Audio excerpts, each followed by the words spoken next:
the part I really liked about it was the when you were talking about the truth they don't want you to realize is that you don't necessarily need them. I think that's something interesting that a lot of businesses out there don't really recognize. So us continuing to get that message out there, I think is super important. And I think with that, Eric, what are the first signs that a big four team is body stacking versus solving problems, and how can leadership measure or catch that early?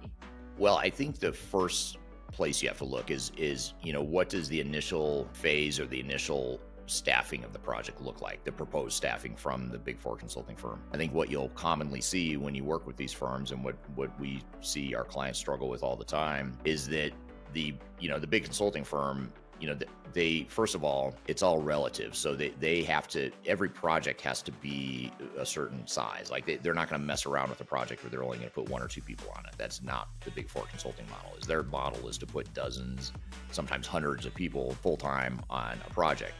So that's their going in mindset. And so if you start a project, and let's just say you just signed a contract with, let's just say SAP, and you decided you're going to go through an S4HANA implementation. If the first order of business is for a big army of consultants to show up, in the next couple of weeks or right when the project starts off, that's a red flag, because what they do is they come in and they overwhelm you with numbers, just strength of numbers of people, and it gets really hard to control.